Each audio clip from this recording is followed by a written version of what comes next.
বিগত ১৬ বছরের মতো অপশাসন দুঃশাসন যাতে ফের বাংলাদেশের মানুষের জীবনে ফিরে আসতে না পারে সে ব্যাপারে স্থায়ী সমাধান করতে অন্তর্বর্তী সরকার কাজ করছে বলে মন্তব্য করেছেন মন্ত্রিপরিষদ সচিব ডক্টর শেখ আব্দুর রশিদ। চট্টগ্রামের ফৌজদারহাটে ডিসি পার্কে ফুল উৎসবের উদ্বোধন শেষে সাংবাদিকদের সঙ্গে এসব কথা বলেন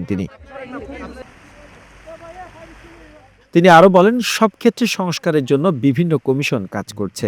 ইতিমধ্যে স্টেক হোল্ডারদের সঙ্গে কথা বলা শুরু করেছে কমিশনের সদস্যরা। সবার মতামতের ভিত্তিতে কমিশন একটি সুপারিশ করবে। সেই সুপারিশ অনুযায়ী সরকার সংস্কার প্রক্রিয়া শুরু করবে বলেও জানান তিনি। তৃতীয়বারের মতো আয়োজিত চট্টগ্রাম জেলা প্রশাসনের এই ফুল উৎসব পর্যায়ক্রমে সব জেলায় ছড়িয়ে দেওয়ার উদ্যোগ নেওয়া হবে বলেও জানান তিনি। দীর্ঘদিনের একটা অনিয়ম, দুঃশাসন, এগুলিতে এর যে ফলাফল ছিল সমাজের বিভিন্ন স্তরে সেটা কাটিয়ে ওঠার জন্য চেষ্টা করছেন। বেশ কিছু ক্ষেত্রে সংস্কারের চেষ্টা আছে। সংস্কারের জন্য নানান কমিশন এখানে কাজ করছে। এগুলির সুপারিশ পাওয়া গেলে আশা করা যায় যে আমরা একটা প্রফাউন্ড চেঞ্জেসের আশা করতে পারি।